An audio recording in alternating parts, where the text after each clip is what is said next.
This is the Elmco armature lathe from the 1920s approximately. This is a lathe that was made specifically for working on motor armatures, but it does general purpose lathe work as well. When this lathe was new, it had on the backside back here, there was a panel that had a bunch of gauges and stuff on it and numerous wiring leads that you would use to you put a motor armature in here and you can connect things to measure, do tests on the windings and all that kind of stuff. And unfortunately, none of that stuff is there anymore. It does still have the original electric motor. It is a 1 horsepower motor, if I remember correctly. Yes, one horsepower. It's reversing. It has this lever back here. You would slide this side to side to change directions. You would not do that with the motor running, though. You'd have the motor turned off, change your direction, and then turn it back on. The story, I read somewhere that this company existed because the man that started the company had a brewery or something, and this company was his way of making it through Prohibition. I don't know if that's true or not, but it's some fun flavor for the machine. When I got this lathe, it was just the lathe that didn't have any of the legs. I put these together because they kind of fit the style of the machine, and they're similar to what it had when it was new. I did this wood top configuration so that it wouldn't block any chips or access with the bed here. If I was keeping this machine, I'd probably do a little more bracing on it, but otherwise it's still fairly sturdy. This is not a really heavy-duty machine. Like I said, it's does kind of general purpose lightweight work. It has approximately, I'd say about a 12-inch swing here, and you can get about, if I remember right, I think it's like 24 inches between centers. Now, but a lot of that is because it's not necessarily making big cuts, but just doing little cuts on big things. Originally, it's got this interesting shaped tool post and a double compound thread here, and it's because originally there was another post like this on the other side here that was a mirror image, and so you could set a piece on here and use this kind of V shape to center the work and fix the center on the shaft. So the back post is gone, but it still works like a regular cross slide here. You can just spin the bigger knob or both of them together. It's got just a basic 3-jaw truck on it. This wheel here is just kind of help the operator, give them a easier motion to turn it by hand. Probably the coolest thing about this lathe, it's got an interesting variable speed system on it. You can see where it's got this big plate on the motor and this kind of leather clutch pad here. And so with the motor running, you would adjust this wheel. It moves the wheel side to side, and that makes it go faster or slower while it's running.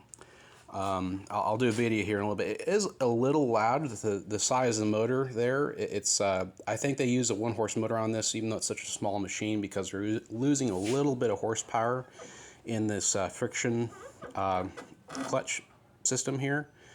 A machine this size, I would expect to have at most a 1/2-horse motor, but that's probably about how much power you're getting by the time you get through that clutch. But anyway, you see we just got a simple on-off switch here, work light. It does not have a through spindle hole like some lathes. It's just a simple threaded chuck. And this thread, I can't remember the size, but it's a similar, they use the same thread on a lot of wood turning lathes, so you can get different kinds of tooling for this if you like. The taper over here, I believe, is a Morse number 2, although it sticks out a little far. If it's a Morse 2 tool fits in there well, it just has a bit of a projection. I'm not sure why that is. Now, originally, you see over here, there's one little mark or spot right here. There's a hole there with a little keyed spot, and I think that was originally part of an RPM or gauge that would have been, looking at the catalog pictures, I think it was on right here on the table, and that's gone too. But I have this is an old handheld speedometer that I thought would be neat to try to integrate back in there, but it would be a project for somebody to get some adapters and a cable to connect the two, but that's a possible future project. But anyway, that's the machine.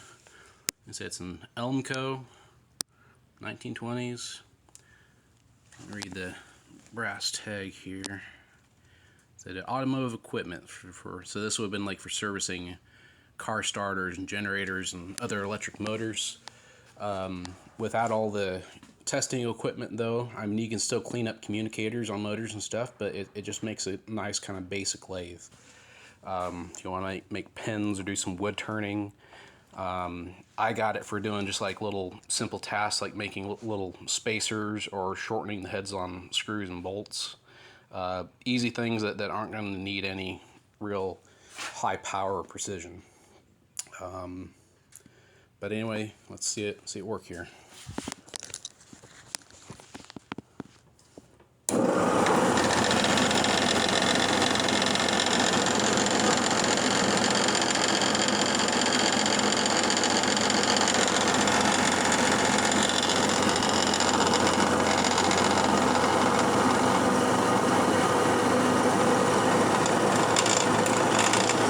Faster.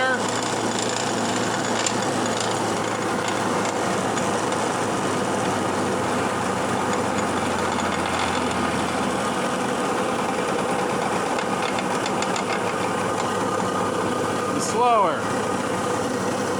Faster or slower.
And that's it. Like I said, it's a little loud. It's got some vibration to it too. The light flickering, just I think the light bulb was a little loose in there. But that's it. Elmco armature lathe.